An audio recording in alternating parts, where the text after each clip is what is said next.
Black Talk Radio Network is made possible in part with help from the Black Talk Media Project, a North Carolina-based nonprofit engaged in the production and distribution of independent digital black media. Find out more by going to blacktalkradionetwork.com or blacktalkmediaproject.org and look for the menu tab, Crowdfunding Black Media. Black Talk Media Project, helping to provide you with new black media for the new millennium.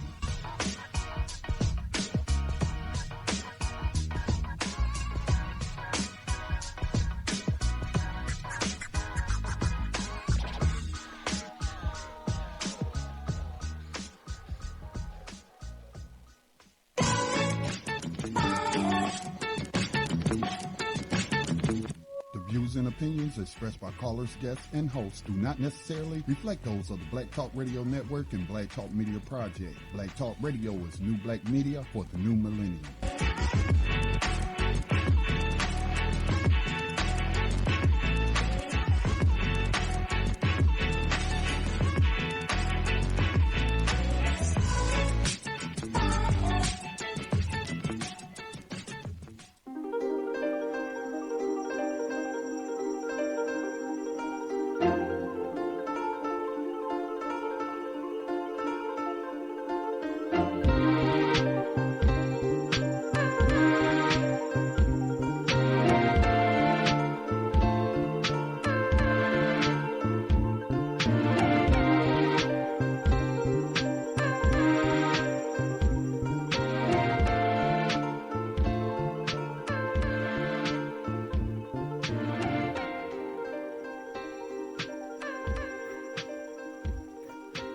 Namaste. Welcome in to the Lotus Place tonight. It is Wednesday, December the 7th, 2016, and we are moving swiftly through this month. And I tell you, here in Houston, Texas, it is getting chilly, and you need your little fleece or your blanket, because when it drops below 50 degrees here in Houston, my goodness, it is like totally freezing almost. And we're supposed to get a big freeze tonight. So snuggle up, stay warm, and make you some good soup, like some tomato basil soup or some, what's that? I love that butternut squash soup.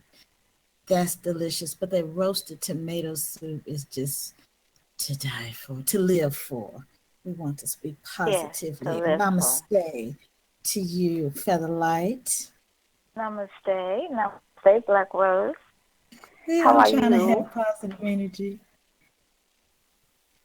You what? I'm trying to have positive energy. Namaste. Yes. Namaste. Yes. And in Houston, people just freak out. Oh my God, yes. Super freak out about the rain and the cold, because it is quite odd though to have this type of weather here in Houston, because we're so used to burning up and being hot. Ooh, my goodness. Taking your jacket off. Oh my God, having your little sweat napkin with you, your little handkerchief. Ooh, goodness gracious. I walked to the store a couple of days ago, and I took my jacket, and before I could get to the store, I had to take the jacket off and wrap it around my waist. That's just how the weather here is in Houston. And then today it's like 50, so it kind of throws people off. Up and down to like 44. Oh my goodness. Oh my Lord. So I have to put my little socks and put my blanket up and put my socks on the feet and all that. You know, white socks, if you put on, like if you put like shea butter or like mustard oil and shea butter, or coconut oil and shea butter on your heels, like all around your feet, and put some white socks on, that'll help keep your feet soft. Soft, yes, I heard that. And rid your feet of the callus. Right, make it nice and smooth. And you know so how you some can people snuggle. Count Dracula toes. So that's a little tip. Which we'll be giving some more tips tonight too, about and it's going in with our sexual energy segment. We'll talk more about that later. But let me speak to Scotty and everyone that's tuned in to the Lotus Place Radio. Welcome in. Hey, Scotty, how are you? Good evening, ladies. You there? Hope you're Namaste, well. Scotty. Yes, namaste, namaste. And so Namaste. tonight, are you there, Scotty? Yes, namaste. Yes, namaste. I can see you and you're looking good. Namaste to you. So, all is well? All is well with everyone? As well as can be expected under terroristic, slavery-like conditions. You got that right, Scotty. I know that's right. I love it when he says it. I couldn't have put it better. That's amazing, just so I can hear him say it. Yeah. I love it. I absolutely love it. Because you know what? I'll get started in the terroristic. We could be doing so much better. Oh my God. The terroristic. If it were not for that. Yeah, the terroristic conditions is exactly something that we will touch on tonight. And tonight we're also talking about knowing yourself, know thyself. We always hear that. It's like an ancient words of the wise, or one of the words of wisdom, or statements of wisdoms. Know thyself. So what does that really mean, though, know thyself? What does that mean? Knowing about you, knowing what your heritage. Let's talk a little bit about knowing thyself. And that'll be an ongoing topic too, knowing thyself. And I think it ties in with the topic when we spoke about who we are and who we are not. Like who are we really? What is our culture? Who are we? What is your purpose? Why are you here? What are you doing? So, and I think that's really something that we don't really, some of us don't grow up thinking about or meditating on. We think about finishing school and getting a good job. That's what our parents told us. Used to be go work for the city, go work for the state, or something like that. But I mean, get your material things. Yeah, house with a picket fence, a dog, cat, car. have some children, married before 30, things like that. Yeah. So, I mean, is that you? Is that you? Who are you? Is that what your life is? Are you in a rut? Are you going through the loop? Are you constantly going through the same loop because you have yet to figure out who you are, or you're running from who you really are? Are you hiding who you really are? Are you hiding something? You're hiding something. I know you're hiding something. Just let it out in 2017. Let it all out. Prepare yourself now to let it all out. And we are also proposing this challenge, a 7-day challenge, and we'll talk about that also. So if people want to join us on the 7-day no meat challenge, meditation, basically cleansing our bodies for the winter solstice so that you can have a most beautiful and prosperous 2017. So that's one of the best ways to go into another season, is by cleansing your body. And we want to propose that to everyone to join us with that. And I think it'll be great, don't you, Brother Light? If we have more people. I think it would be excellent to start a new year with a new you. A lot of times we strive to be somebody, or to be this or to be that, when actually we should just relax and just be who we are. Just be. So be you. Just be you. Just do you, be you. Nobody can do it better. Nobody can do it better. So just be yourself. And so to do that, just start with a clean body. Clean body. Detox. Just like when you take your car to, you got a real nice car, you got a Cadillac, you got, Lamborghini, whatever. Periodically, you got to clean out that engine. You got to start fresh if you want it to last. We've got a lot of gook, all clogged up. So this will be a good way to cleanse that out. Detox. That's the way to do it. Get out, let it flow so that you can feel better and be a better person, think better, move better. All things just better. Just fantabulous. Your energy will flow better. Your energy will flow better. Your cognitive skills will improve. Well, you know what we really want is for people to just share with us how they were able to some of their strategies that they used in order to meet this challenge, and how was it like journaled each day. So we'll talk about that, because we have until December 21st. That's winter solstice. So start getting ready. If you feel like you want some cinnamon rolls or cheeseburger or some things like that, to go ahead on and get your little cravings out of the way. Go ahead on and do that so that you won't think about those items while you're fasting. So, all right, we'll remind everyone about that. So tonight we're also honoring Fred Hampton. December 4th was the day that Fred Hampton was assassinated by the gangster Chicago PD. So we're honoring Fred Hampton. I just always have to honor Chairman Fred Hampton. Chairman Fred Hampton. Please forgive me. And what happened to Joe Mcknight?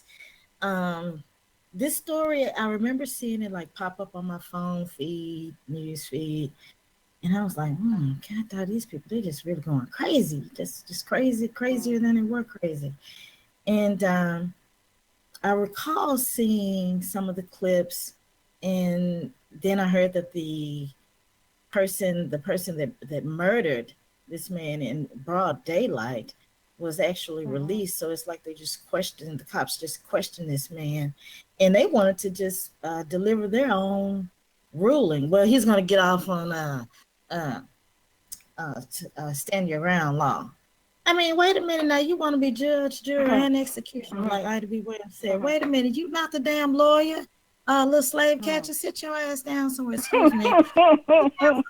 You have not been to nobody's law school to be trying to just automatically take this man to court and everything by him sitting in the damn jails. Probably look like what's Andy Griffin and what's the man named Barney? What was that show? Andy Griffin. The Andy Griffin Show. Was that it? The little jail. The Andy They Griffin probably Show. took him somewhere like that where he's just sitting up there like Otis. It holds on to two people. Right. And so then you just let them go. So these people, they just, oh my God, I couldn't believe it. They were buddies. They were buddies. He's a former police officer. They were all buddies. Man, and they all work together. And these people are just straight up running slave catching so-called slash departments, and that's all it is, chasing people down. And so we want to really talk about this Joe Mcknight story, if you have some thoughts on that. So I do want to go through that story, and we have some clips on Joe Mcknight and what happened, being gunned down in the middle of the street, and then the damn police chief trying to tell everybody initially, don't believe your lying eyes, believe what I said, because this white man told me what happened. So I don't care about what all of you saw. Yeah, forget your story. Your story doesn't count. I'm gonna believe what he said. And back in 1800s. Right, and I'm so glad that those people did not just sit down and accept that. So there were like rallies, marches, people organized around this whole killing of this young man. He was an ex-NFL player for the New York Jets, and just shot down, life taken away. Just like Fred Hampton, 21 years of age, assassinated. So this continues to happen from 1969 to 2016 going into 2017 with this black president. I mean, goodness gracious. Lord have mercy. So we also want to touch on, in addition to who we are, overcoming a colonized mind. I hear people talk about the colonized mind of course, study colonialism and the effects on the people. And I tell you, I still see some of the residual effects of enslavement, and of not just enslavement, but mistreatment, being terrorized, people trying to adjust, as we discussed previously. And you just come across so many people that really still have a colonized mind. And I hope that I'm not, and if I am, please share your thoughts. I'm not trying to be critical, I'm making an observation. So Exactly. yeah, to me it's an observation. But if you feel like I'm being critical, maybe I am, and maybe I should be. So talk more about that as well, and also reflections on the Montgomery bus boycott, anniversary of the Montgomery bus boycott, December 1st. And so we'll talk about that. Also, some reflections, your thoughts on the Montgomery bus boycott, if you have some thoughts. I know for years we were misled to believe that these people just all of a sudden said, "Oh yeah, well, yeah, I'm tired. I don't want to sit on the back of the bus. We want to start this movement and just boycott." But again, our history is always hidden from us. There's always been this strategy to hide our history from us and tell us half truths or untruths. And to find out after years of reading about being taught about the Montgomery bus boycott in school, until I, of course, conducted my own research and became older and talked to people and watched documentaries. This was a highly organized movement. And so this was not just some whim. "Oh, I'm tired. I don't feel like sitting on the back of the bus," said Rosa Parks. This was very organized. So we'll have some reviews. They definitely strategize, and people had to unite in order for it to be effective. And I know some people have different thoughts on how some other actions that could have been incorporated in the Montgomery bus boycott, but nevertheless, for people to organize and work together on that scale, I think was magnificent. So I agree. we have some questions on the table also, and whiteitus. I want to talk about whiteitus along with that colonized mind, and your game changer and feather light with some mind, body, and spirit. And it's going to be a beautiful night, and we hope that you stay tuned to join us here at the Lotus Place radio show. You know what, Feather? Last week's show, if people missed it, elder abuse was a very, very informative piece, and it was just the beginning of our abuse show series. That was part one aired last week, and you shared some really significant signs that we should pay attention to in terms of our elders.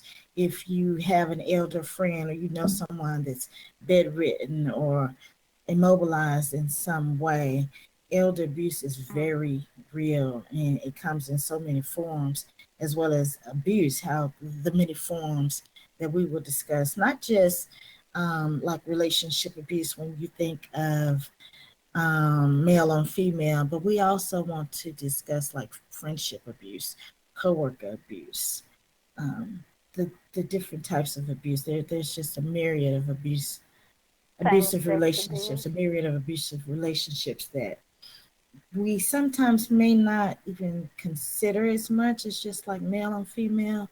So speaking on that elder abuse, could you just share like some of the signs that you discussed? So Sure. something that we could pay attention to. Okay. I mentioned last week that there are different types of abuse, abuse to our elders. Physical abuse, of course, we're all aware of, but there are different types of abuse. There's physical, emotional, economical, and the list goes on. So I wanted to give just a few tips or red flags to look for, to monitor what's going on in the case of physical abuse, that there are bruises or grips around the neck or on the arms, or if the elder has a dismissive attitude about a bruise, or they become they have a lack of interest in things that they used to like to do, or they suddenly become they're not as talkative. They don't want to talk. They don't communicate with you. They're unresponsive. There's something going on with the elder, or they do not want to go to the same emergency room as they went to before, because, as you know, the nurses are trained to look for certain things. This is a sign that there's something going on. There's abuse going on, and as I said, there are different types of abuse. You know, you have the financial abuse. You have maybe if there's large sums of money withdrawn, and the elder cannot explain, then someone is abusing their finances. Also, there's a neglect. If your elder does not seem to be taken care of, so forth, having clean clothes on every time you visit, or when you do get ready to visit, the caretaker will not let you see them. They will say things like they're asleep, or they're not feeling well, they don't want to see anyone today. Check it out. Those are warning signs. Warning signs. Yes. Yes. If you're unable to see that person, or like you said, there's some type of altering their behavior, then definitely question and maybe sit with them alone so that you can try to see if they would open up and share, investigate, right, conduct some type of investigation. Definitely. So that and was a great show. Take them away. See if you can take them away, like for lunch or something, out, away from that person, the caregiver. In some kind of way. Absolutely. Yeah. If Thank possible. You so much. So people can listen to that show on Black Talk Radio Network webpage. And you should always go onto that webpage, because you can check out some of the previous shows, not only from here at the Lotus Place, but also some of the other shows like the Code Breakers and the Cobra and Abolitionist Radio, Tanya Free, so many shows, Time for Awakening with Elliot Booker. So tune in to Black Talk Radio. Like yesterday, I tell you, I was shampooing the carpets, and I just turned on Black Talk Radio and had my phone and my earpiece, my headphones on, and just walking around, just shampooing the carpet. And so I had an opportunity to listen to some really great dialogue, and you should too. Take advantage of Black Talk Radio Network. Support Black Talk Radio Network by going onto the webpage, and you can donate. Get your Black Talk Radio Matters t-shirt. Sign up for the Black Talk Radio experience. It's like a Black social web page media, social media. If you like Facebook, you'll love Black Talk Radio. You'll love it. BTR. I tell you, we have groups forming, and if people are always saying that we just need to connect, and this magical uniting will happen, which I don't really know, but I mean, definitely you can not unite with some people, whereas you feel that you can have some conversations that interest you, not just the Facebook drama and oh my God, I'm so sick of Facebook with What all you that had for nonsense. Thanksgiving dinner? I don't care what you have for Thanksgiving dinner. I don't care what you're cooking today on Wednesday either. And I don't care about the two of you arguing about whatever. So, but anyway, I mean, Facebook is cool for what it is. I'm not trying to crap on Facebook. It's cool. But BTR, I love BTR, founded by Scotty Reed. Yours truly, Scotty Reed. Yeah, clap, clap. That was wonderful. And great idea. Great brilliant. Concept. I'm so happy. Brilliant. Because people were like, man, we need another like social media for Black people that are in this certain group that enjoy this type of information and sharing this type of information. And you just want to be what people say. And I hate to say it because it does sound so trite, but like people of like minds. But I guess people of like minds, people that have similar interests as you. So you it's definitely. The law of attraction. It's the law of attraction. The law of attraction. Yeah, gravitating to the right vibration or the right frequencies in people. Yeah. You can say that, right? Okay. Right. With vibrations that resonate with you. That's it. See, that's that mind, body, and spirit feather light. You go. You better say that. You better say that. Vibrations that resonate with you. Vibrations that resonate with you is what you can find at BTR. So you should go on to Black Talk Radio Network webpage. Scroll all the way down to the right-hand side. You'll see the large B. Click on that, and bam, you in. And you want to be in the red pill or the blue pill. Which one shall it be? Okay, let me give this day in history. This day in history on December 7th, 1942, Reginald F. Lewis was born. It's his born day. A renowned Black businessman. Reginald F. Lewis was one of the most successful African-American businessmen of the 20th century and the first Black businessman to purchase a company for $1 billion, and that's billion with a B, as in boy, as in bank. In 1992, Forbes listed Lewis as one of the 400 richest Americans with a net worth of $400 million. He was born in Baltimore. And let's see, he graduated from Harvard Law School in 1968. And he went on to become this super great businessman. And so we just want to share that today in history piece, Mr. Reginald. That was great. Lewis. And that wasn't that long ago. Right. He just, you know what? And he died at the age of 50 from brain cancer. Young, just like Johnny Cochran when he died from brain cancer. And I'm saying brain cancer.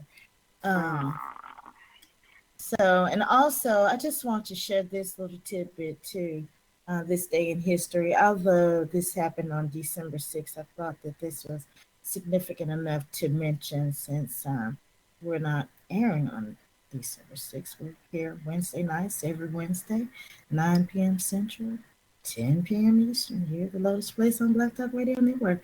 But on December 6th, 1932, Richard B. Spikes patented the automatic gear shift.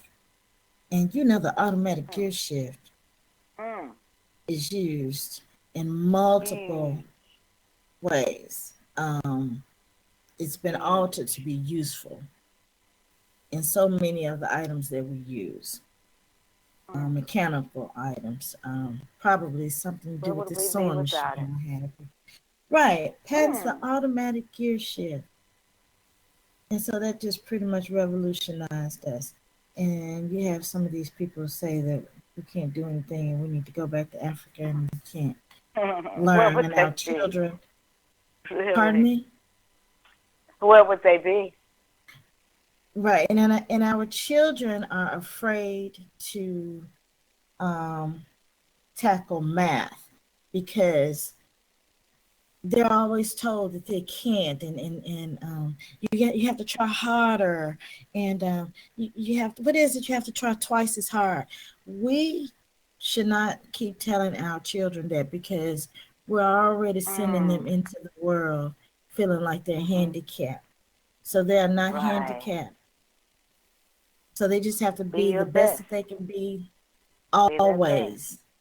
And yes, and what does that? Be impeccable with your word, like what the 4 agreements. With the 4 agreements. Yeah, be impeccable with your word. Do your best. So don't take things personal. That's one of the 4 agreements. That's it. 4 agreements.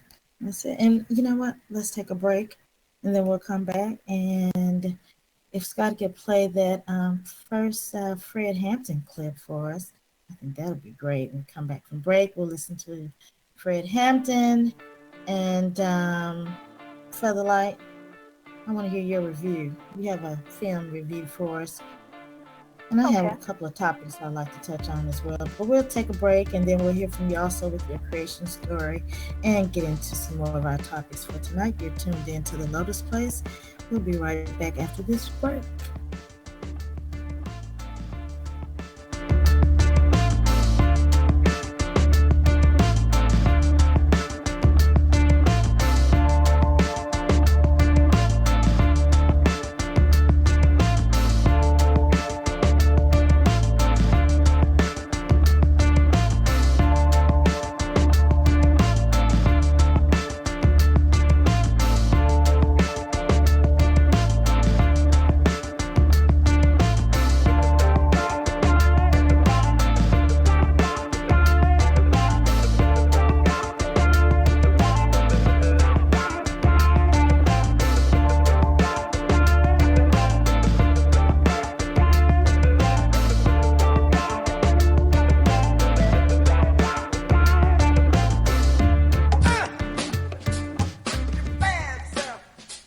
Black Talk Radio, your choice for digital black radio.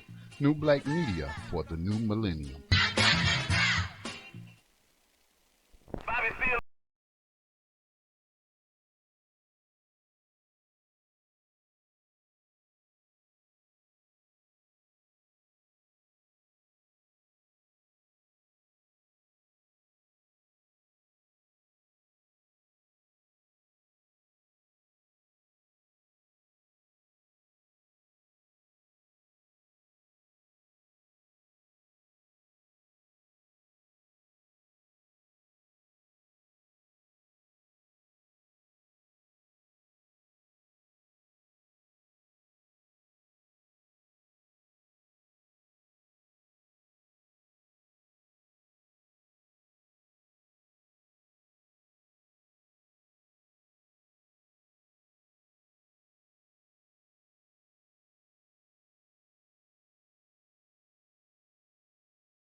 Fred Hampton, young, brilliant chairman. Oh, he was so brilliant.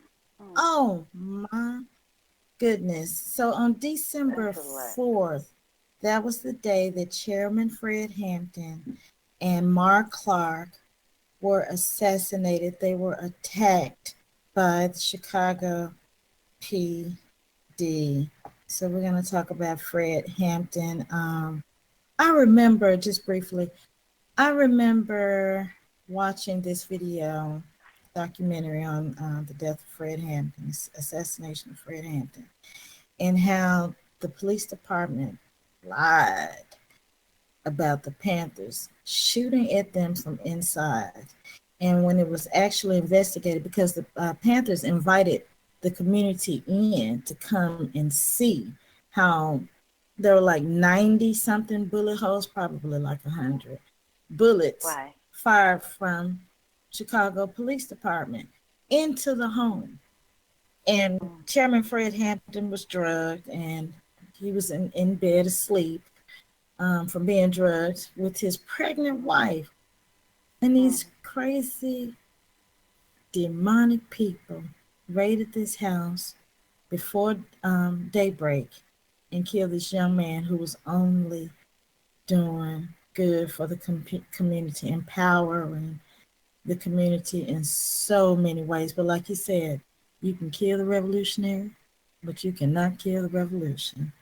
So we want to honor Fred Hampton, Chairman Fred Hampton, in Chicago. And, Colin Kaepernick kneeled again at this last football game. And he said he was kneeling. Of course, he's been kneeling in protest of the national anthem. But he said being in Chicago on that day, it was only appropriate to honor Fred Hampton. So I'm like, all right then, Colin, you better go. All right. He's been doing some study. Yes, Colin Kaepernick. All right. Hey, give us your film review. What are you sharing with us tonight? Okay. All right. So, Westworld. We talked a little bit. We touched on it. Ross had called in, and it was brought up, and so it's over. So I just kind of wanted to give my kind of little, not spill on it, but just kind of give you what it was about. Okay. It was a Western thriller, first of all, shot in the West. And you had these rich vacationers. They would come to this place where all the people, and they're called hosts, and they look and act like real people. But they're actually well-programmed robots. And they kiss, they make love, they have little feelings if they're programmed to do so. Whatever you please, whatever you want. You can do whatever you want with them. You can smack them around, rape them. They have some certain people that's what you do. They look pretty and you rape them. And you could shoot them and kill them. You could take photos with them, after you've killed them. It's really a place where people just go, and it's whatever you could imagine, that's what happened. And so these robots, each one of them is programmed to do certain things, to be a certain way, to have certain amount of intellect, or what have you. The call girls, they're programmed to turn the guy on, and so forth.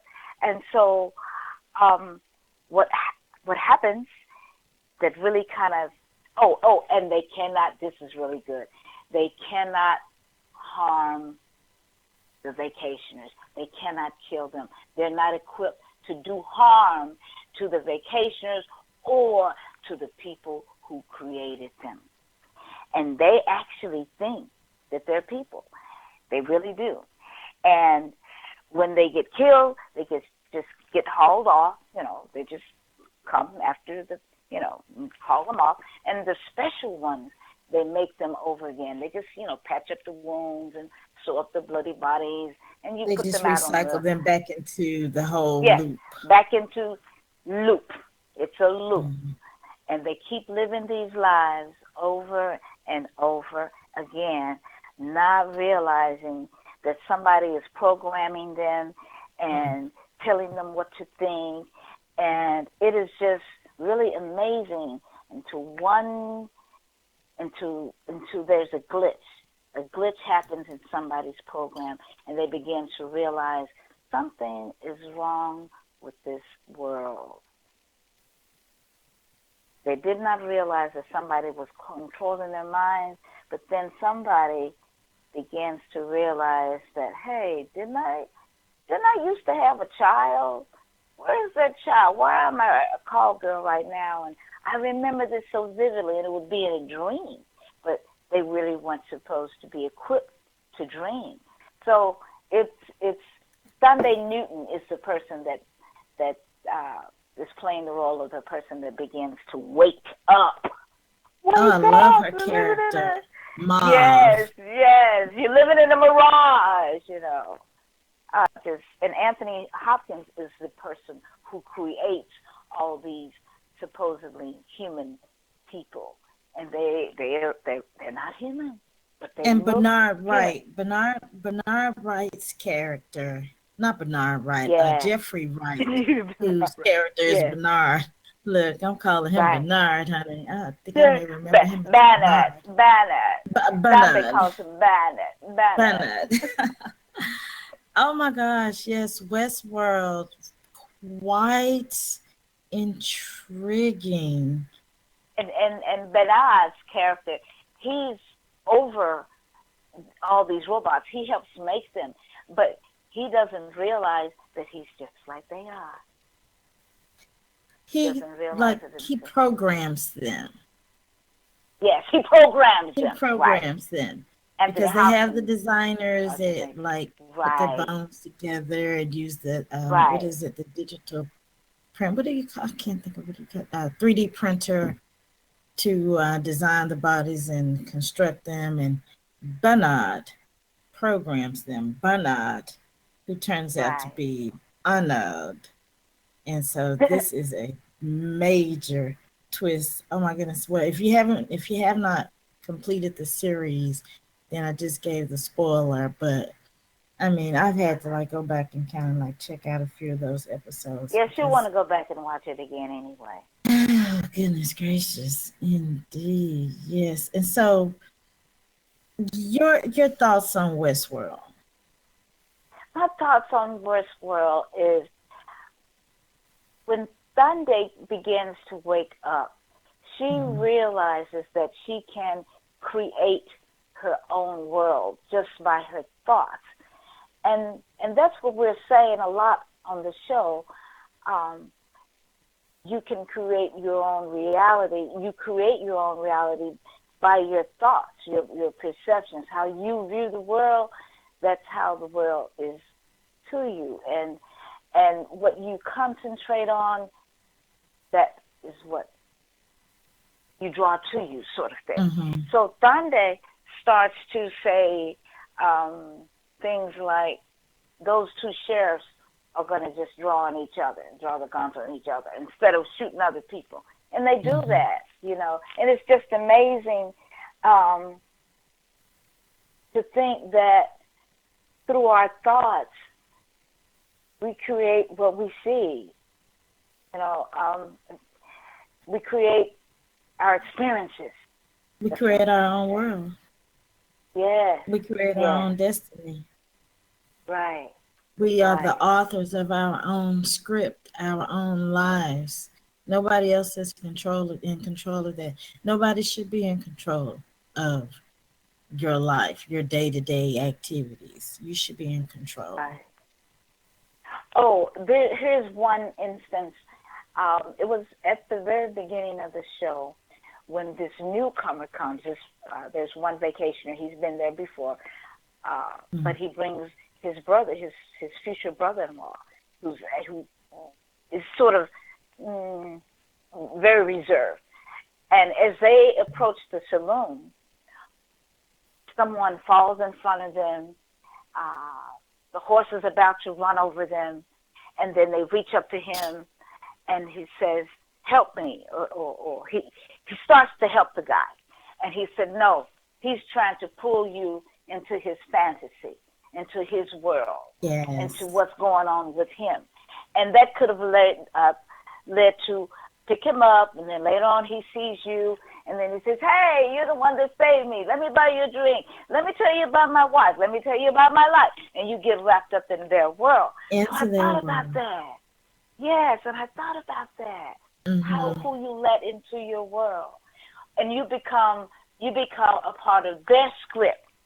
Yes. A part of their script. And we find ourselves becoming a part of other people's script. Being wrapped up into their world all the time in so many ways. Yes.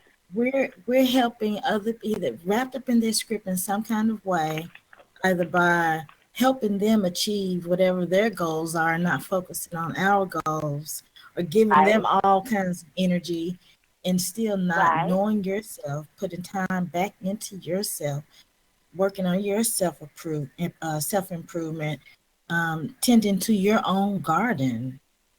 Because you're so busy trying to water and flower and fertilize and, oh gosh, maintain someone else's garden and dream and life. Right. You become an extra in their play, in their an extra in their play. You're an extra. You're not even starring in your own Broadway show. It's supposed to be your show. And now you sitting up, you're caught up in somebody else's show, playing an extra Right. in their show, and you wondering why you keep going through the same old loop, same old thing, because you're just an extra in somebody else's show. They have Riding you on caught up in somebody their else's whirlwind, Ferris wheel. Mhm. riding somebody else's Ferris wheel. Mhm. Mm-mm-mm-mm-mm. While yours gets rusty. Yes, right, and that's something that I've been thinking about, and then seeing Westworld, that was like the confirmation of it all. I said, "That's it, exactly." That's part of what I learned from watching that. Just being able to really, really take control more so of your own script. Really, just really writing your own. Just say it. And we know these things. We know these deep down inside. We know these things. We've acted on this innate power that we have to just really be able to say, this is going. How many times have you set out and said, this is going to happen? And then you make it happen. Mm. I know I've Mm. experienced that. And when I do, Oh, when let I me. say with confirmation and determination, it happens. Yes. It happens. Yes. Hmm.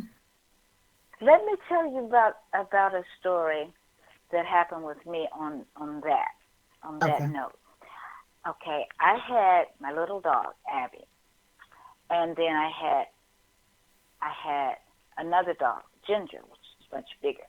We were getting onto the elevator, leaving my mom's apartment, high rise. So we had to take the elevator. The elevator opens, and Ginger and I get on quickly. But Abby, being so little, she's a Pomeranian, being so little, she was a little bit left behind, even though I had her leash. And the elevator door started to close, and she was still on the other side.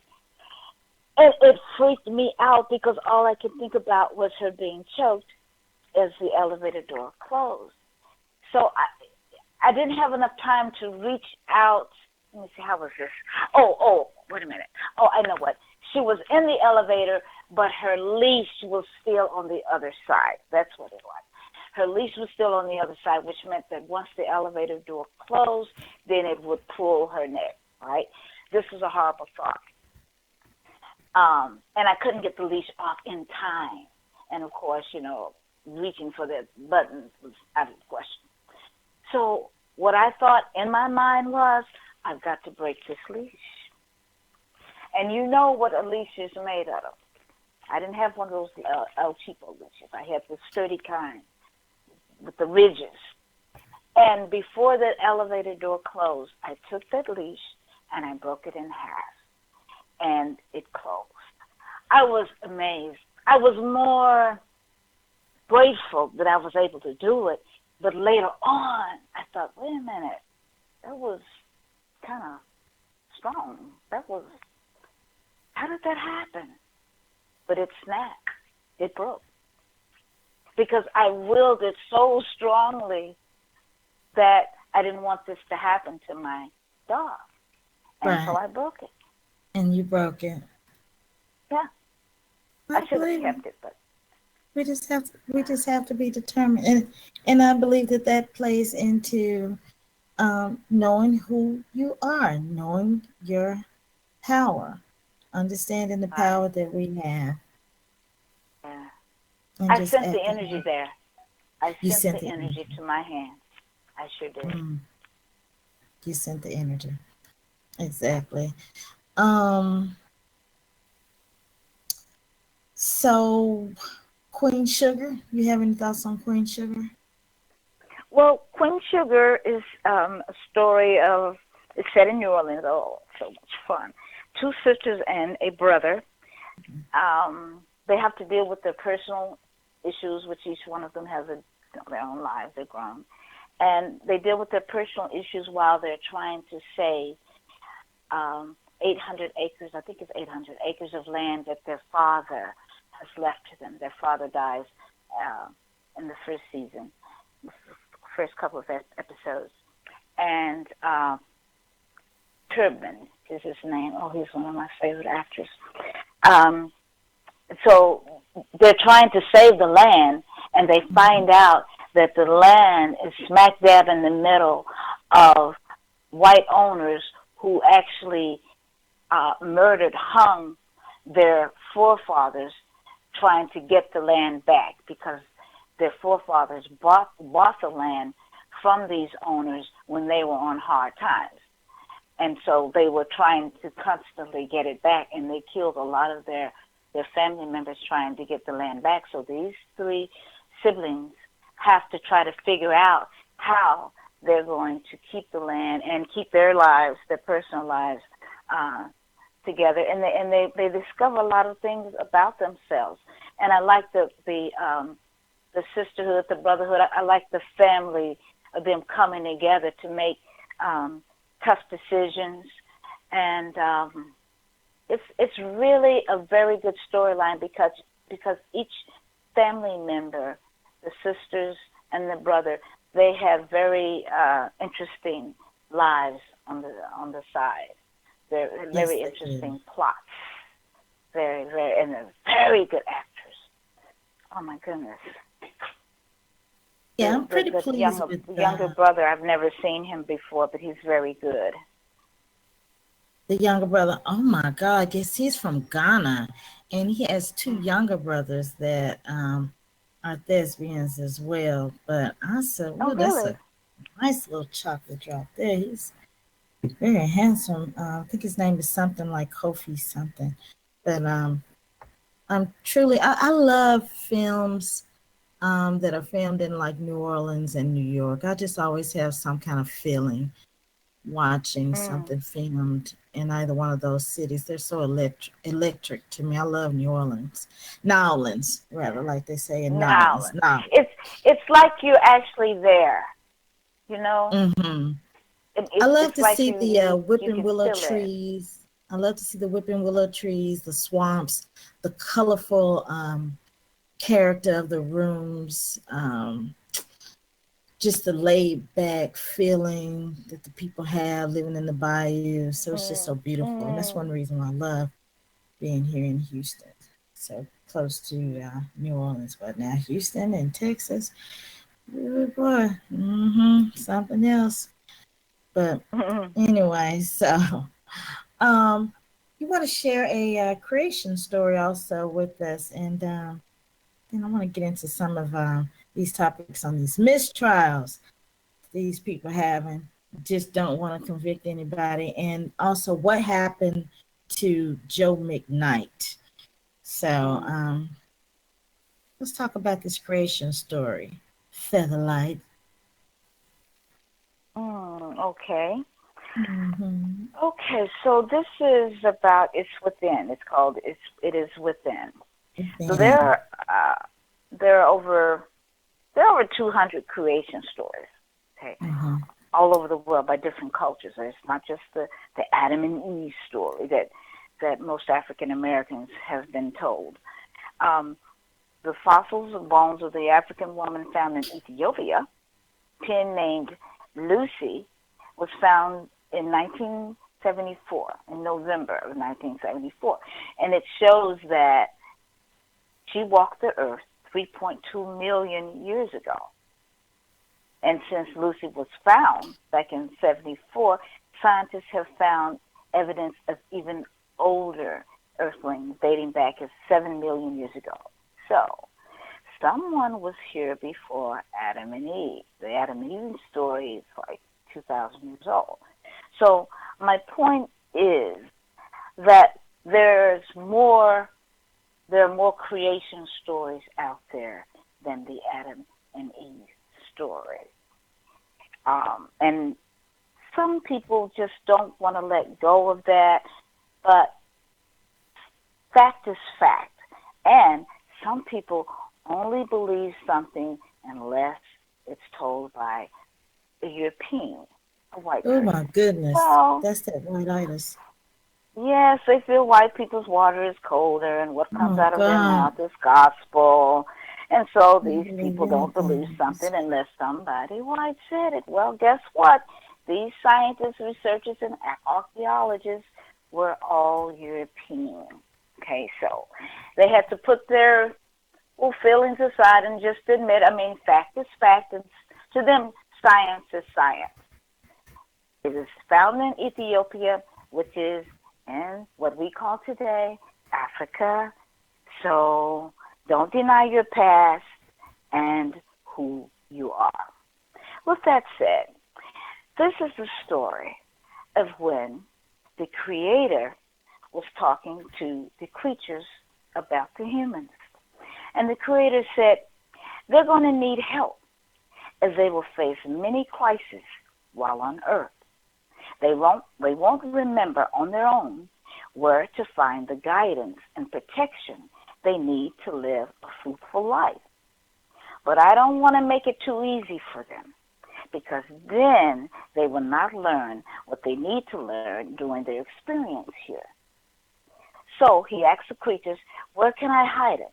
All the creatures had different answers, but none seemed suitable. The dolphin and other sea creatures said, hide it in the sea. They'd have to dive deep. No, that won't work. The eagle and some of the birds said, hide it in the clouds. They'd have to soar really high to find it. No, that won't work. And none of these seemed to suit the Creator. Finally, Mother Mole, wise in her age and experience, said, it's simple. Hide it where many will not bother to look. Hide it deep within them. The Creator clapped. That's it. That's where I'll put it. And all the creatures bowed in agreement. Perfect. And it was so. The answers are all within. There's no book greater than the one you possess inside of you. Study it daily. The Bible may tell you how to live using parables, psalms, and stories, but no external book can explain why you do what you do, why you act and feel the way you do, why you seem to have difficulty expressing your sexual desires, why holding on to money eludes you, why you keep choosing partners who make you unhappy, why you care so much about what others think, why you try to please others but end up feeling drained and unfulfilled yourself, why you ache most of the time and the doctor has no answers.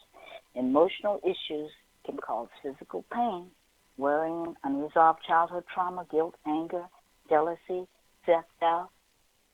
You have the answers within. You have the most important book in the world right inside you.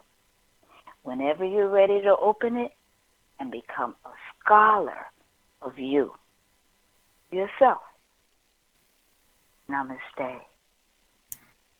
Namaste, Featherlight. I love that creation story. And you're right, there are Yes, I so liked many it too. creation stories. But I do enjoy that one. It's all in you.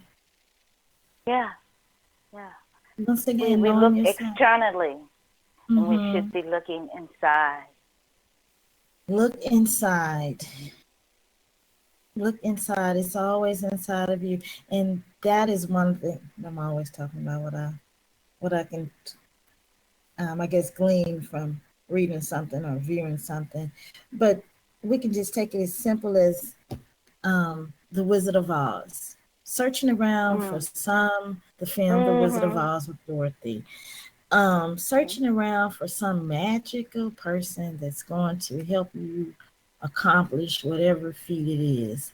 It is all in you. It's like going to all the time. Just believe in yourself, and that's why now I do love The Wiz with Diana Ross and Michael Jackson and Lena Horne, because I love when Lena Horne sings that song, Believe in Yourself, Believe in Yourself. Oh, I just love that. Oh my goodness. And when you just listen to the words of that song, but the whole message in that, just not looking for some outside magical, mystical being, because we're magical and mystical. If you just realize that you are magical and mystical yourself, exactly, then you don't have to seek for someone else to be that magical person or feel that you need somebody to complete you. You're already completed. You're already completed. If somebody tells me I someone can else teach will them, compliment you. Yes, compliment you. Compliment me. But I don't need anybody to totally complete me. We should already be complete so we can come together as one, baby. Ow! Yes. Let's take a break and we'll be right back. You're listening to The Lotus Place. During this break, go on the Black Talk Radio Network webpage and donate to keep these shows streaming to you. Higher.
You are tuned in to the Lotus Place radio show on Black Talk Radio Network.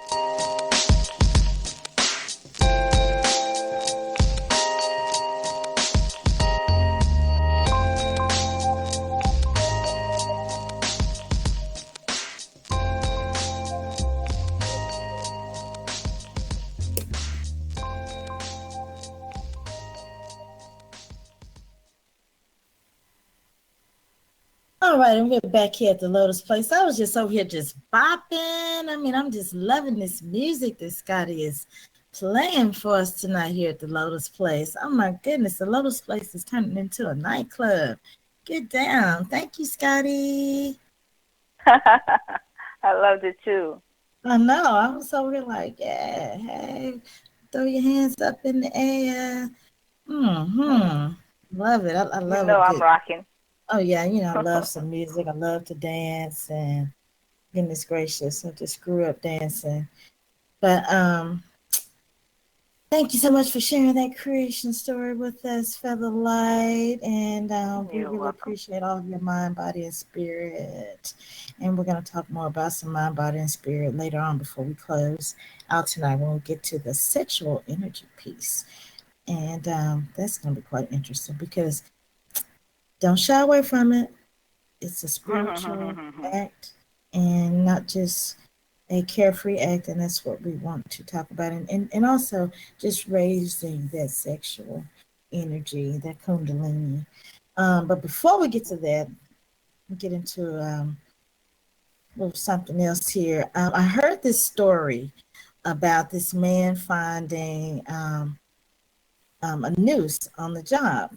And I mentioned this to you, Featherlight, and I said, okay, I heard this man. I heard a clip, or I think I was in a car and it came on one of the news stations. And I said, I'll have to go and check that out and see about that story. Come to find out, guess where this happened?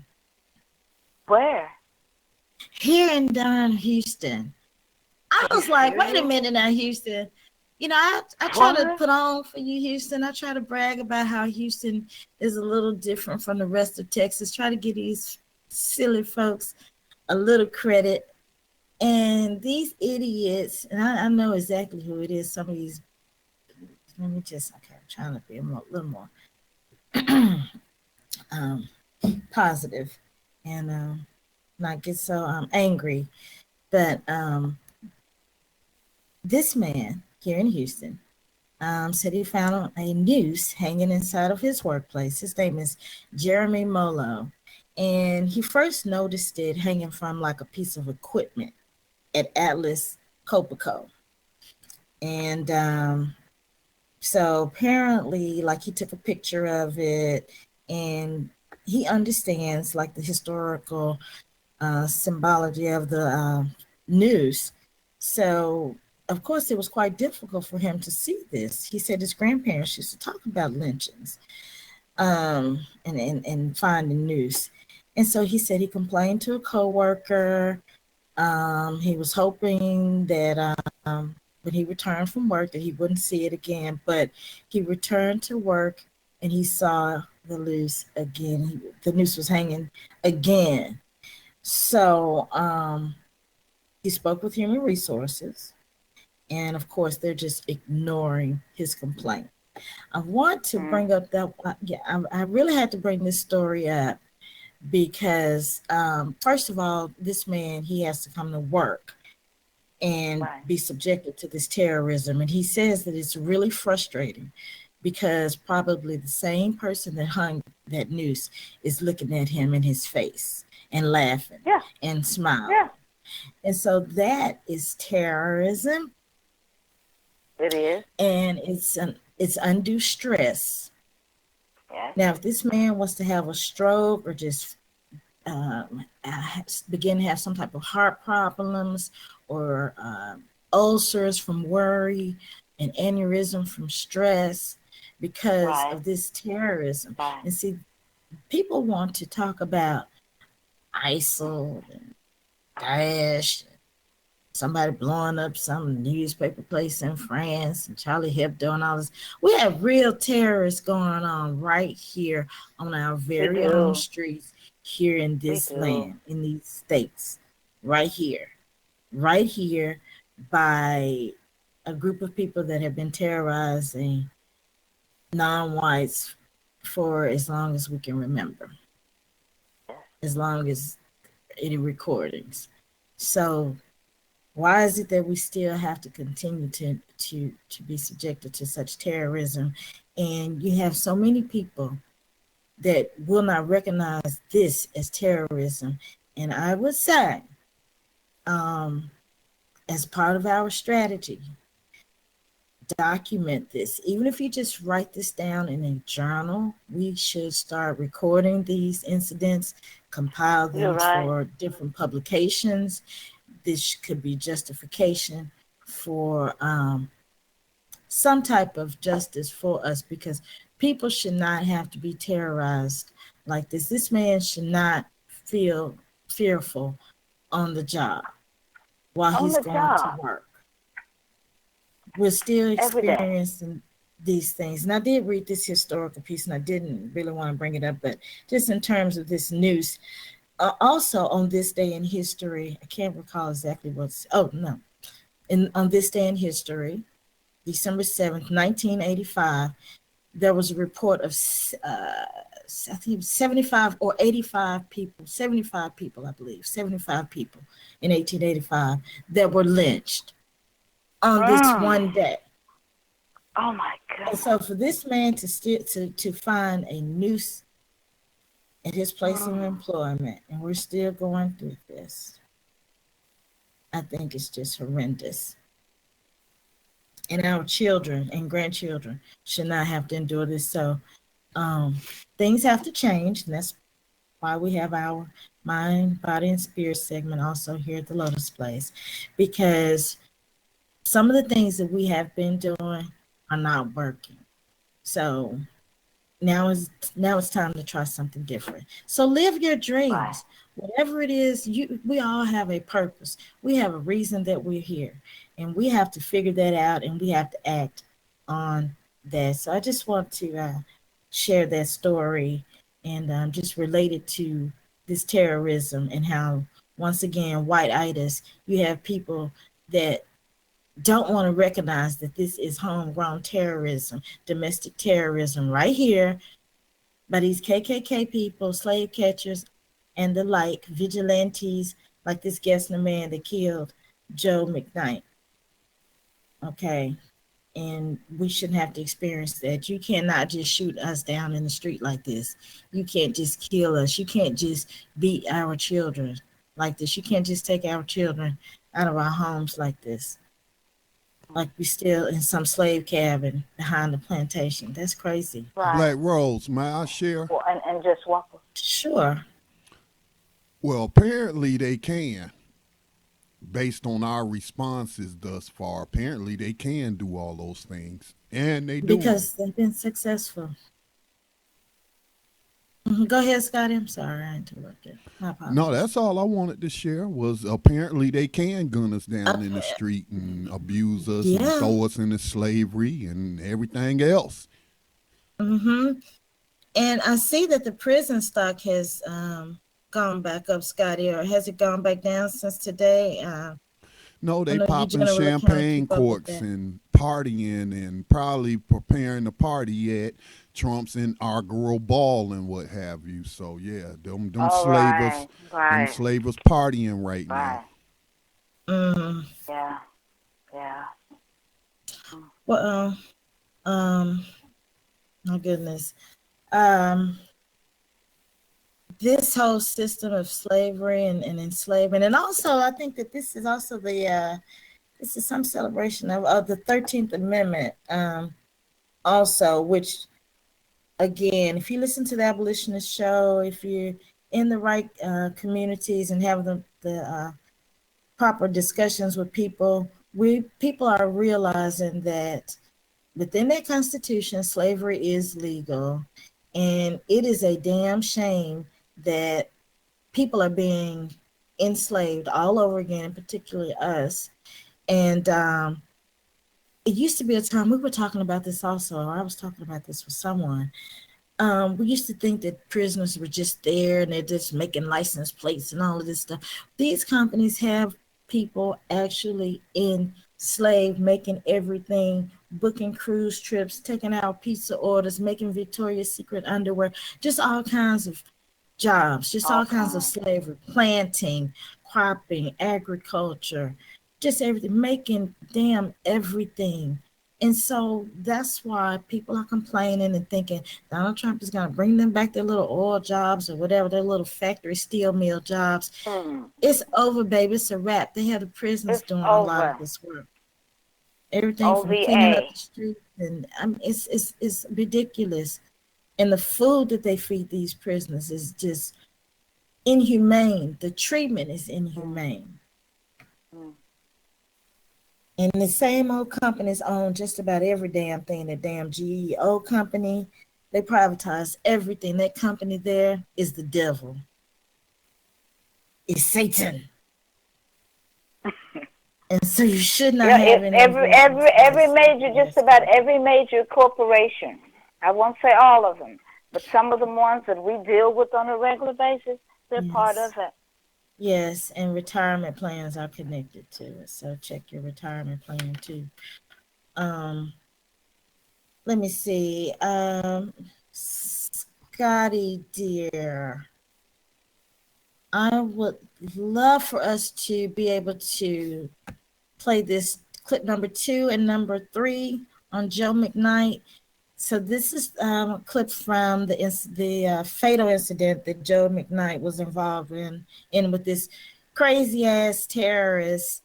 Calling him what he is a terrorist, because not only had he terrorized and killed Joe Mcknight, ex NFL player for the Jets, just driving along in some suburb of Louisiana, and this crazy man at this intersection wants to engage him so that he can kill him.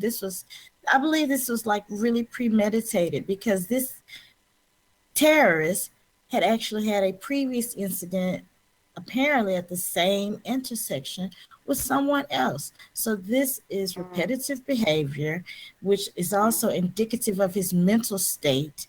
And the story goes Premeditated. yes, and so he killed this innocent man after Joe Mcknight, according to witnesses, was actually trying to apologize because they had some type of incident where somebody pulled in front of somebody or something like that. What they do every day here in Houston. And so this man, this terrorist, decides he wants to again just shoot and kill this young black man.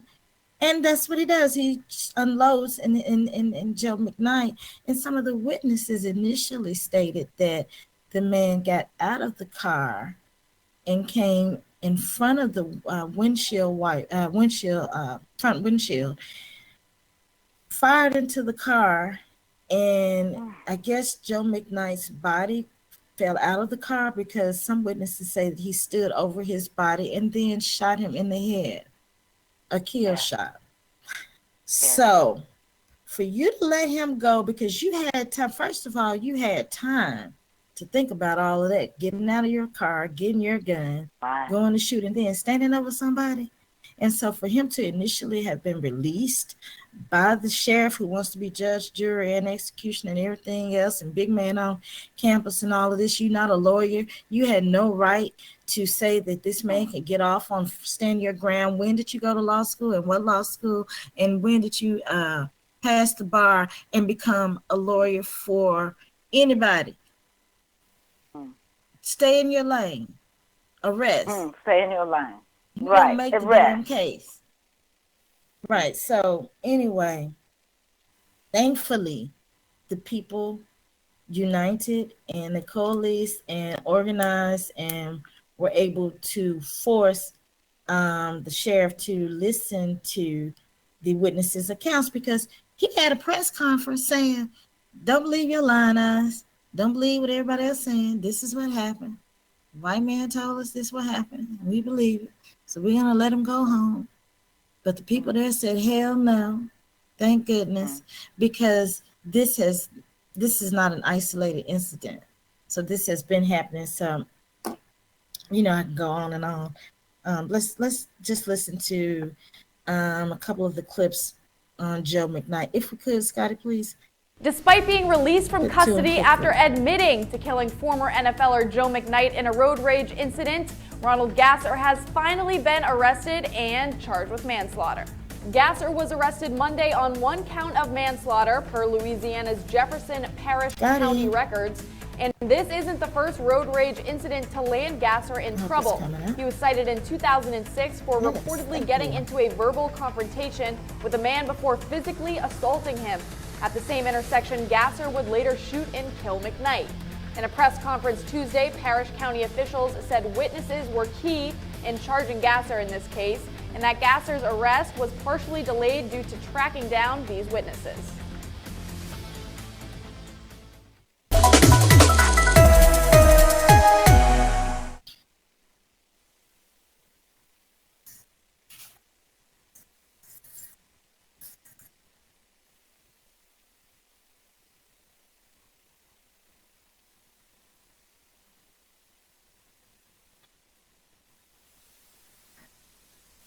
Okay, so that was one of the clips from Joe Mcknight, and let's see, from the fatal killing of Joe Mcknight. And Scotty, can we just I'm sorry, could you not hear that clip of the NAACP? I was playing it, but it wasn't really registering on the audio meter. So I don't know what's going on with that clip there. Yeah, but the NAACP issued a statement. I'm sorry, I was muted on the board, but the listening audience did hear that first clip of that you shared. Yeah, I had to unmute myself. Okay, but let me see if this plays again. Hold on. Okay, I did hear the first one. So that's cool. Yeah, that NAACP clip is weird. I mean, I can hear it clearly, but it's not registering on my software, so I don't know what's going on there. Sorry. Well, no problem. Because basically with this story, the NAACP had a press conference, and I did read that the NAACP actually organized a march and rally also, which seems like it forced the sheriff's hand to go ahead on and actually file manslaughter charges on this terrorist. Let me bring in Delta, because I'm sure Delta has something to say on this. This is kind of close to you because you're down there in Moss Point area, the Gulf, right down the road from Nolens, because I always stop in Nolens when I leave from visiting you, Delta. Yes, how everybody doing tonight? And that particular town where that happened at, that town is known. It is known. It's a proven fact that the police sheriff that they had, that the one that, not this one right here, the one before that one, he's retired now. He deliberately designed and told them to go out and stop black boys and stopped the black boys that had the painted up cars and the rims and things on the cars. So they have a history of doing this. So this is not new. And then what makes it so bad is the sheriff get on TV and he gets on there. You could see the racism in him with his speech that he gave. This particular town is known for racism up in that Jefferson Parish place. Yes, they is known for it. They is good for it. Black folks can't even hardly ride through there. If you ride through there, they're gonna pull you over. Oh, and so it's like Ferguson. Had another one named Henry Lee, and I know everybody heard of Henry Lee. If you had pulled him up, he was a nightmare, and he was a Vietnamese man. He tortured blacks. He tortured them down there. And he was the sheriff? He was the sheriff. I mean, he tortured them. He's known. He have a very, very racist history. And this man, I've heard of him, Delta. Correct. Because on my local news, because, see, we see a lot more on my local news. And on the local news here, we seen that the people would not go home. The people went to the sheriff's department and stood outside with the NAACP. It wasn't only just black people, it was white people too.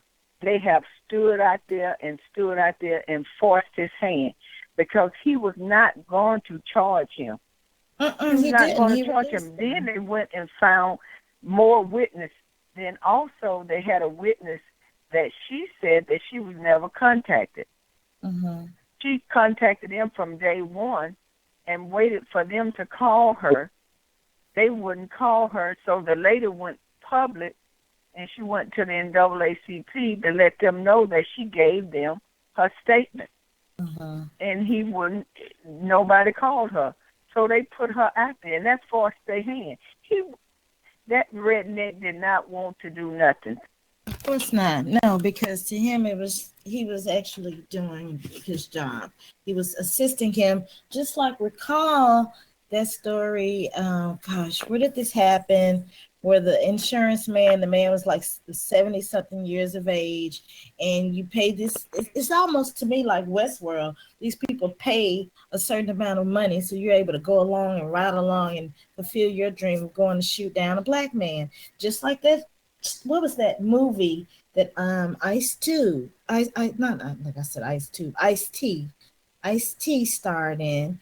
And these white men pay a certain amount of money to go hunt, and they hunt black men. This is what these people are doing. And again, I hope that people begin to realize this. This is their practice. This is what they've always done. And what are we going to do about it? You're absolutely correct. And I remember that movie too.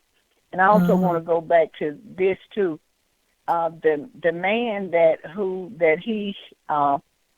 he had another incident on they showed this on our local news. The man that he had the first incident with 2 years ago, the man contacted them when they found out the older white guy, when he found out it was the same gentleman, he contacted the police. He told the police that he cut him off, by accident. That man said that he ran him down too. And the man said he stopped him. He pursued the man. He pursued this man and hemmed this man up and made this man stop. And when the man stopped, the man got out of his car. He told the man he was going to kill him, and he took the man and punched him in the face. And it's the same thing that he did to this guy, Joe Mcknight. After they cut each other off, the black boy was going on Joe Mcknight about his business. But this man pursued him. This white man pursued him. The witness say he pursued this young man. This was murder, in my opinion. Listen, I have been in a situation similar to this, except for I was the person chasing the people down. There's this intersection when you get off the highway, this particular street in Charlotte, and they had these bushes, and you can't look to your left. It's hard to see the oncoming traffic. So I inched out there. I was in my Camaro that I had at the time. So I tried to shoot across the intersection. So this lady, she saw me. She had time to just switch over to the next lane, but she panicked and she swerved right into me and hit me. And I ran all up on the curb and almost hit the telephone pole. And so then she took off, and it was a guy in the car with her. So I back up off the curb, and then I see they taking off, so I'm in a Camaro. I'm chasing them down. I chase them down, and I get the license plate, and then I stopped. Because what was I going to do? You know what I'm saying? What was I going to do? I was thinking to myself, Scotty, just get the doggone license plate, then you can report it. Exactly. And then, right. you know, and the insurance will handle it. Because if you chase them down and confront them, you don't know what they might have, or you might be put in a position where you had to kill somebody, then you in prison, you know, because you chased them down. So that's why I'm saying this is murder. He made it is. Yes, this is murder. He made a conscious decision. This wasn't no heat of the moment. Because as I was chasing these people, I had time to think about the situation and the different outcomes, and I chose to stop after I got the license plate. And that was the best thing to do. And you're absolutely correct, Scotty. That is the way to do it. Yeah, he purposely chased him down. To me, it's totally premeditated. There's a history of this type of behavior. And this man is neurotic and psychotic, and he needs to be charged. And he told the sheriff that he feared for his life. How can you fear for your life when you're chasing someone? Please. And then, you know, another point I want to make with this whole particular case too, and then let me see, I think we have a clip on this. We have another Joe McKnight press conference clip that we may can play, Scotty. That clip number 4, if we may can see if that one will play. But notice the similarities in this case and so many others. Remember Mike Brown, all of those witnesses, and I went on Canfield Street right there where Mike Brown was killed. On Canfield Street, all of those witnesses right there in those apartments, plenty of people were able to witness it. Not only the people that lived over there, remember the workers, the construction workers. They mentioned that they saw Mike Brown raise his hands up and Dorian and Johnson. And then all of a sudden there are these stories of no, he didn't, and all of this. And it's all based on the police officer Wilson, the slave catcher Wilson's account. And no, we don't believe what all you other people said, all you other black people, your workers. We don't believe nothing you said. 20 people, 30 people, we don't believe you believe. We believe his one white story. Exactly. And so this is exactly what this same damn terrorist attempted to do. And thank goodness those people stood up, because they said they're tired. And I keep saying that I believe people are really waking up and getting tired. Well, just getting tired and realizing you have to fight back. We have to do something different, because what we've been doing is not working. It's not working. So do we have that clip, that number 4 clip, Scotty, on Joe McKnight? Yes, let me see if y'all can hear this. Okay. During a news conference Tuesday, Sheriff Newell Norman outlined the department's decision to arrest and charge Ronald Gasser 5 days after he admitted to shooting and killing Joe McKnight. Norman said it all started after McKnight and Gasser got into an argument during a road rage incident in Terrytown. Involved in verbal altercations down Berman Highway, on each other's tail, cutting in front of one another, zipping around vehicles. During that verbal altercation, Mr. Gasser pulls his weapon from between his seat and the console and fires 3 shots at Joe McKnight, killing him. Norman says after 10+ hours of questioning, Gasser told investigators he felt threatened by Mcknight. Mcknight did in fact have a gun in his car. We have no evidence to suggest that he insinuated at any point in time during the altercation that he did. Norman revealed that both the gun and the car belonged to Mcknight's stepfather. Okay, so again, terrorism on the streets, this domestic terrorism that we're faced with, and we should not. This man here in Houston finding nooses hanging, just God knows what that would feel like, having to see that at work and or anywhere, and you have to live with that. You have to be faced with that. And even when he went to the Human Resource Department a week later, there's no action. And then here we have this young man and several other young men, but this is just the most recent. This is another case of similar to what's the other idiot, George Zimmerman. You just want to chase black people down and kill them. And then we're supposed to be okay with that. But you know what? I must say this, Texas girl. If they chased my papa down, they would never chase again, because they'll be pushing up days. And my papa is one of them kinds where he will absolutely kill them. And when we ride, and that's why you have, and I'm saying this, the radio audience really need to listen. Everybody just about now is carrying a weapon. Just about everybody. You cannot run up to cars anymore and run up to people. Everybody just about is carrying a weapon. You got, in my state just passed this, we have a opening carry law here in Mississippi. We just passed it.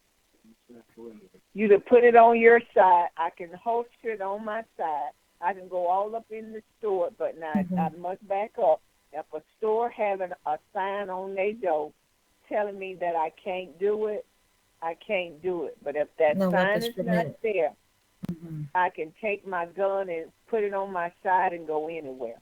Well, I remember at one time you said that there, some people were pushing for a law where you could bring your gun into church. Did that ever pass? That is correct. My church, girl, everybody in the church just about probably got a gun up in their purse. Well, you should be. And then not only that, we have a man in our church. He's designated to have his gun on him at all times. The church hired him and to bring the gun on him at all times. You have to. Because if they would have had a gun, look how he went up in that church. And if somebody would have had a gun in that church, they would have killed him. And I must back up. You're speaking about Dylan Ross? That is correct. So what I'm saying is, people are toting guns now. And I'm not saying this to be rude or anything. People, we have to be really careful now. We cannot just run up on people and argue and fuss with people. We got to be very careful now, because this is the way it is. We living in a wild, wild west now. And that's, but we, white folks want it. The white folks wanted open season. Well, wait, let me ask this question, though. Why are we letting these white folks run up on us? That white man Glasser should have never made it out that intersection alive if we all armed like that, because he could have easily just turned the gun on other folks. Okay, and so why Mr. Mcknight, they're saying that he was armed, and instead of trying to apologize to this cracker that's done chased me down, perhaps I ought to be prepared to defend myself and get off the first shots. There you go. Now Mr. Mcknight, I agree with you there. Never did take his gun out the car. He never did take his gun. He did have a gun too, but his gun was never taken out of his car. He never mentioned anything about it. And see, that was mistake number one right there. But see, that is correct. Was the purpose of having a gun. Right. We sit here and not knowing that we are at war. You were in a gun battle, dude, and you didn't even bring your gun out because you not on a war footing, like Dr. Jeffrey say. Sitting up here thinking everything is hunky-dory and fine. Hunky-dory. Going about your day. You got a lunatic. La. And these people out here on a, dude, please don't even get me on it. Warpath. These people, yes, and has never stopped. Been on it for centuries. And black folks just don't realize it. Dude should have got out his car just like you watch those Rambo movies. Joe Mcknight, you should have been all ducking behind your car, peeping behind the tail light, ready to fire at that fool. Shoot. Folks, black folks need to stop being so silly. But they when really he was do. shooting him, when he was shooting Joe Mcknight, he's one of the witnesses said on my local news, one of the witnesses said that he said that he told Joe Mcknight when they was arguing, like driving down the road, he said he told him, didn't I tell you that I was going to F you up? Mm-hmm. And then also he do all the telephone.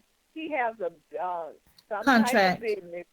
Yeah, a contract with the prisons with the telephone. And he made a statement on the scene. The witness said that he said, you can arrest me, but I got contact to get out. Boasting and bragging about it. Yeah, they generally do stay connected. But as people of color, we got to start arming ourselves and taking up for ourselves. Yes, I agree. I totally agree. I agree with you. I agree with Scotty. I agree with Featherlight. That's what we should do. And stock your weapons. Stock your weapons. Stock your ammunition. Stock your water. Stock your coconut oil. And just be ready and prepared. Also, that particular town where Joe Mcknight got shot at, that is one of the toughest, and you can pull it up and look at it. That is one of the toughest stand your ground law. Well, what, in the state of Louisiana? Yeah, that is correct. Yeah, it's Watson in Florida. It's Watson in Florida because I didn't know it was that particular script until they had Nancy Grace on Good Morning America this morning, her and another man, and they were saying it was one of the strictest law it is, but now they are trying to go back in the legislature and they thinking about trying to change it. Oh, Lord, they always trying to do something. These people create laws to fit what they want to do, and what they want to do is lock us up back in enslavement or either shoot and kill us. So that's what they want to do. They're always talking about all this other little stuff that they want to do. That's their main goal, always has been, and they stay on point with that.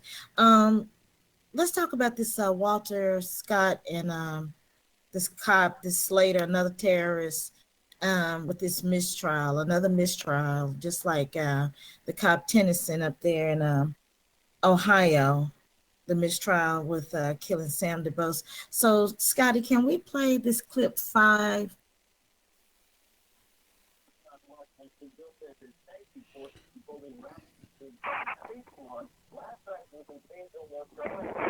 Pulling it up now.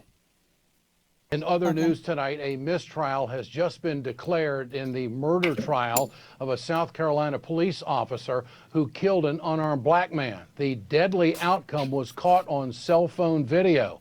Officer Michael Slager was facing a maximum of life in prison after he shot Walter Scott 5 times in the back, killing him.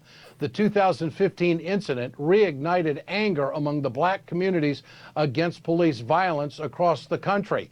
For 4 days, the jury, made up of 11 whites and 1 black person, could not reach a verdict. But an hour ago, the judge confirmed the jury could not reach a verdict. It's a hung jury. Let's go back to Mike Papantonio. Mike, what are the legal options right now in the midst of a hung jury as far as the prosecutor is concerned? What normally happens here? Prosecution has a couple of options. If I were prosecuting this case, they're going to look at it pretty similar to what I do. They can either say, listen, we're going to negotiate with you now. We had, understand, this was only one juror out of the entire jury that says, I'm not going to go forward. So the defense realizes they're on very thin ice. This prosecution has the right to say, you know what? No double jeopardy here. We're going to try it again. Same resource, same story. We know what your defense is now. We're going to react to it. We're going to put your guy through the trial again. Now, understand, this man is also facing a federal indictment, Ed, that also subjects him to life imprisonment if things go wrong. So Slayer's got a long, hard road. Probably the defense lawyer's trying to say to him, you know, if we can get a break, you need to take manslaughter, because we don't have the kind of defense you think we had this first trial, because we don't have the surprises. We don't have the element of surprise, which is so important in a case like this. Is there a chance the prosecutor would walk away from it?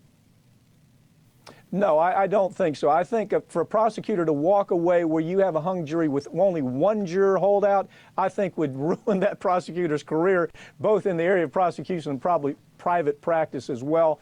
This prosecutor probably needs to put their big boy pants on and take the attitude, we're going to do it again, understanding all along that the feds are in this too. The feds have a big hammer over Slager's head, and they need to hold it there. This is an atrocious case, misconduct, the very worst I've seen in many, many years covering stories like this.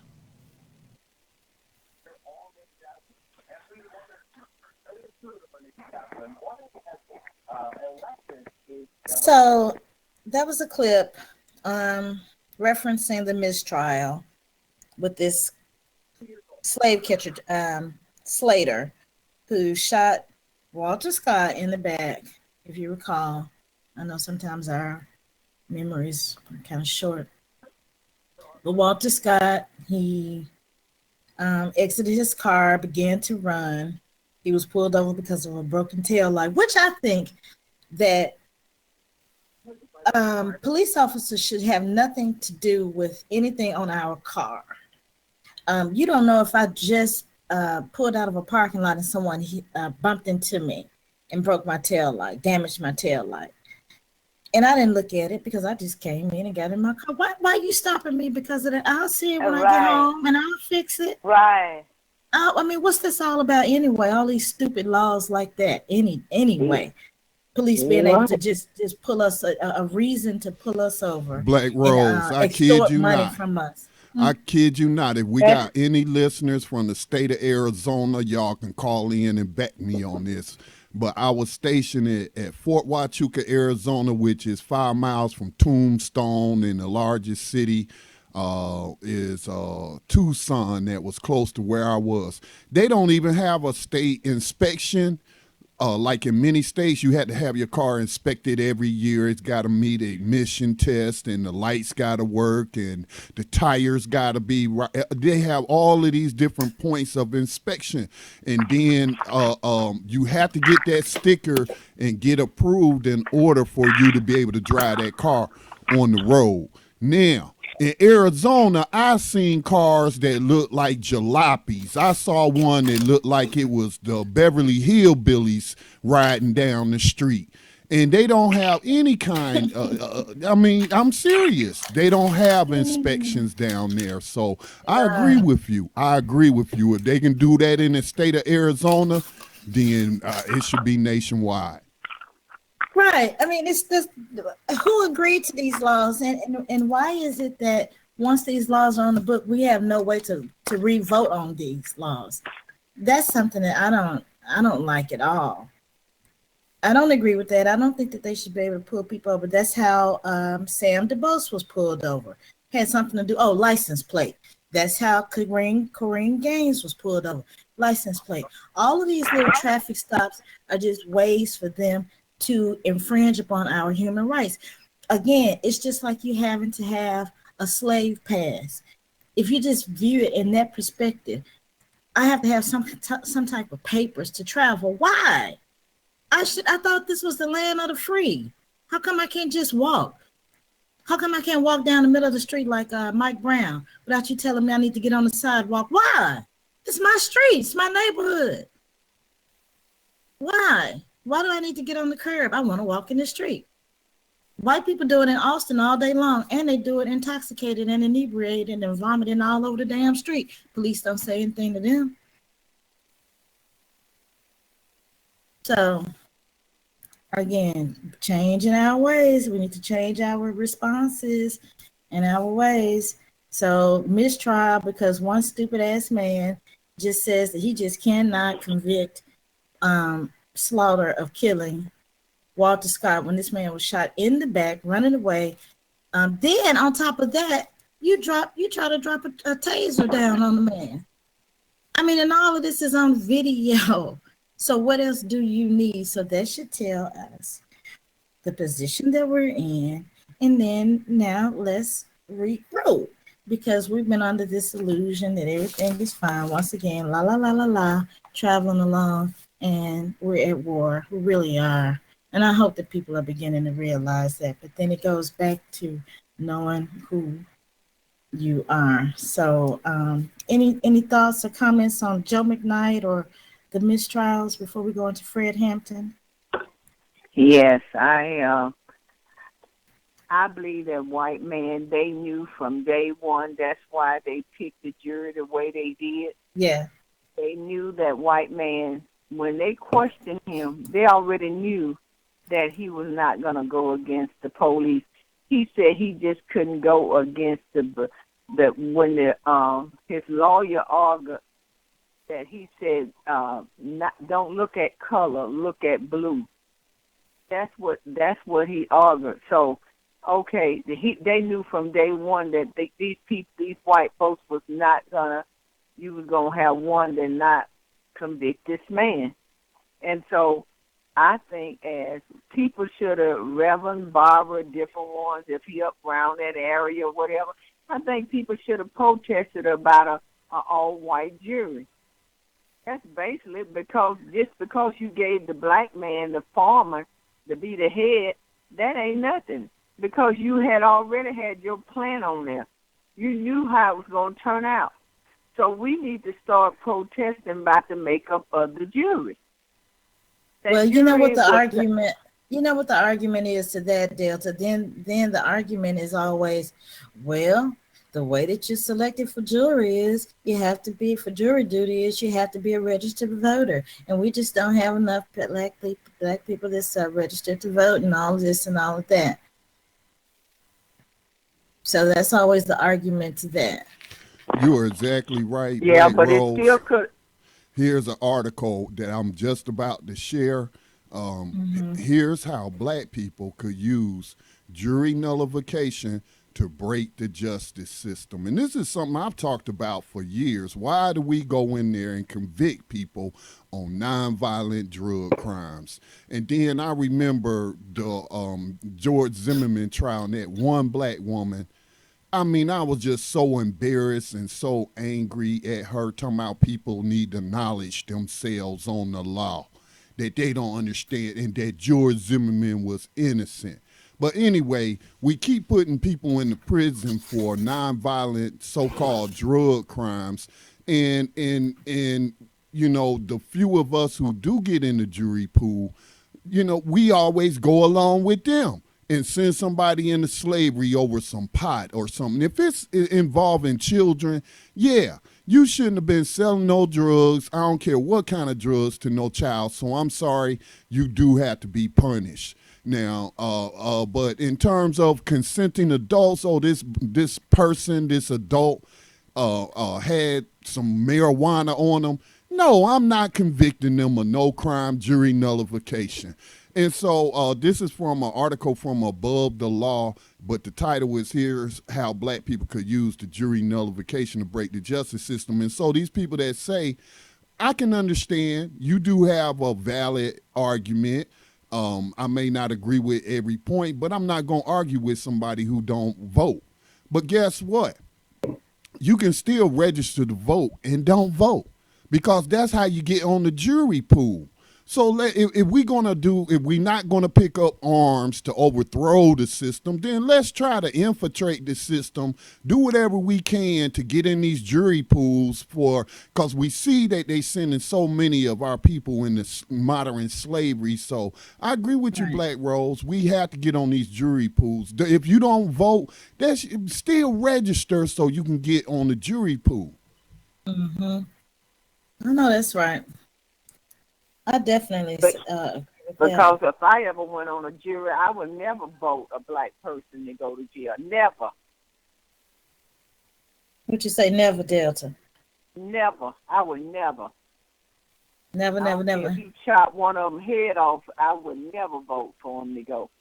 Speaking of which, so what's his name? Dylan Roof. He's going to defend himself, serve as pro se, but he will have legal counsel to assist him that he can consult with, from my understanding, last I heard with that. And I hope that joker goes to jail, and the brothers need to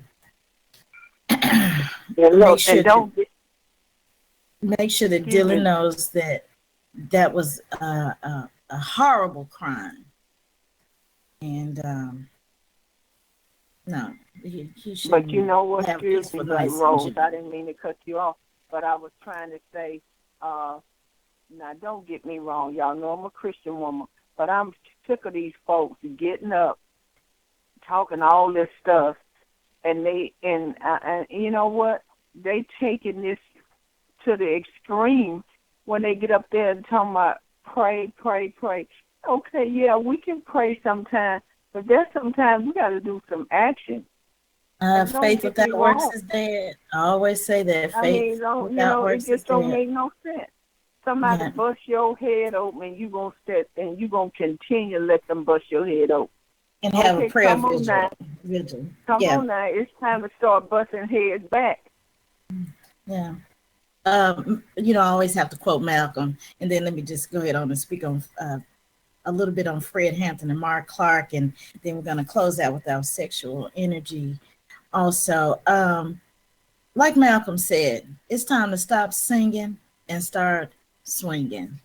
So put down your prayer hymns and whatever y'all call them, the hymnals and all of that, and pick up you some weapons. And children too, just like the little Palestinian children do, because these people are constantly attacking us. I want to talk just really briefly on Fred Hampton, and we always talk about Chairman Fred Hampton here, but in particularly tonight, because on December 4th, 1969 is when Chicago PD, a group of thugs, a gang, raided Fred Hampton's place where he was sleeping because he had been drugged by an informant for the CPD. And he was brutally assassinated. On this past Sunday, as we mentioned, Colin Kaepernick kneeled before Sunday's game to honor the anniversary of Chairman Fred Hampton's killing, because the game was played in Chicago, so he said that it was quite fitting to honor him. There are a lot of issues that still need to be addressed, he stated, and he said that there's significance being here today, seeing it's the anniversary of the assassination of Chairman Fred Hampton. Being in Chicago, being able to acknowledge a Black figure and a Black leader like him is very important. He went on to say his role as a leader in this community and bringing the community together is something that needs to be acknowledged. I'm glad that he did acknowledge that, and the press was able to record that. And I hope that some of the young people and older people that may not be familiar with the works of Chairman Fred Hampton, just Google him. Google Fred Hampton, chairman of the Illinois chapter of the Black Panther Party. He was born August 30th, 1948, and raised in the Chicago suburb of Maywood, Illinois. Brilliant young man. He was a member of the National Association for Colored People, NAACP, and he was a dynamic leader. And so in 1968, when he joined the BPP, Black Panther Party, which is headquartered in Oakland, California, I was able to meet and study with Big Man Egbert, one of the founding members of the Black Panther Party, and it was magnificent, just amazing to hear some of what he experienced and witnessed. But of course, the FBI and the Chicago Police Department, a bunch of gang members, had a Black Panther Party and Fred Hampton under heavy surveillance. And I didn't know this, though. There were over 5,000 people that attended Hampton's funeral. And of course, you had people like Ralph Abernathy and Jesse Jackson who were there to eulogize him. So another person that was also assassinated, Mark Clark. Quite often we don't talk about, I don't hear a lot of people mention Mark Clark. I do hear people, I'm not going to say that. So we're just going to follow in that tradition. And also honor Mark Clark too, because Mark Clark was with Fred Hampton and he was an activist and a member of the Black Panther Party. He was also killed during that pre-dawn raid on December 4th, 1969. So Mark Clark and Chairman Fred Hampton. And, some of his family members, Mark Clark, say that he knew he would be murdered in Chicago. He knew, just like Dr. King, Malcolm. I guess there's just this feeling, especially when you know that we're at war and you could possibly be killed. But again, the gang, Chicago PD, shot in the house, shot Fred Hampton in the head, laughed about it, and went on and on and on. And it was nothing.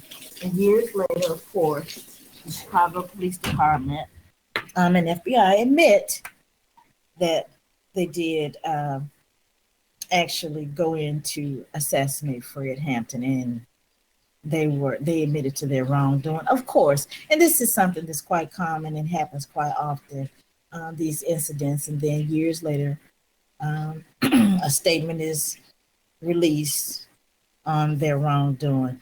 Listen, we are going to start having a segment on a new and raw sexual energy segment.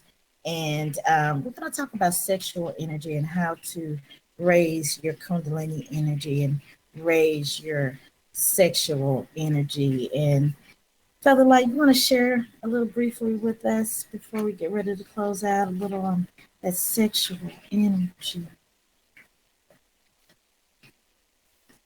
Because a lot of us have like these distorted sexual beliefs.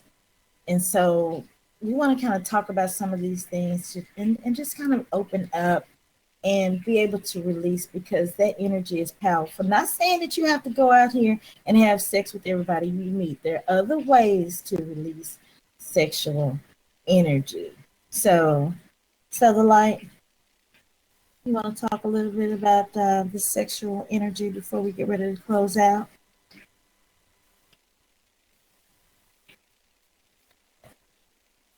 I think you may be on mute, Feather Light. Can't hear you. Oh, okay. Got this. All right. First of all, sexuality is a big part of who we are, of our spiritual being. And we come from sex. And our sexual energy is our life force. Its sexual energy is powerful and it's natural, and it comes from Mother Nature. All living things come from sexual energy. It's how we got here. And in animals and other life forms, sexual energy expresses itself as biological creativity. And in humans, sexual energy can be creative in all levels: physical, emotional, and spiritual. And a balanced, open, and strong sexual energy contributes toward our vitality, our creativity, and our sense of well-being. And when we suppress our sexual energy, it throws off our chakras. And for many people, sexual energy is their only experience of meditation. You said it's what to meditation? For many people, sexual energy is their only experience of meditation. Meditation is more than just sitting in the room with your legs crossed, you know, and you're doing your mudra and you're doing the universal sound of Om. It can be just being in nature. It could be gardening. It could be, like for me, dancing, anything that separates you and gives you peace and joy inside. And so for many people, sexual energy is their form of meditation. When you combine love with sexual expression, it can be an act of higher consciousness. Because love energy is very powerful. It's the most powerful energy there is. And when we combine love energy with erotic energies, you experience a transcendent experience happens. It's like you're transforming. It can be very, very healing. Very healing. Yes. Very healing. And but we must remember this. It should be done with enjoyment, playfulness. A lot of times people forget to play. And honor each other fully, not just in the genital areas, but fully. And it should be done between two consensual adults, not a child and an adult. Two consensual adults. All right, then. By both parties willfully. Not, oh, God, I got to do this and get it over with, but willfully. Yes. Like it's a chore or you're being forced. So we'll also speak more about the sexual energy and getting that sexual energy to flow. Any closing comments before we close out tonight? A balanced sexual life is important for our well-being.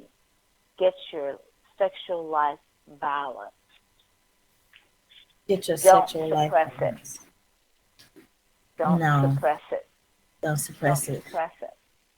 All right. And I know Delta is all about not suppressing that sexual energy.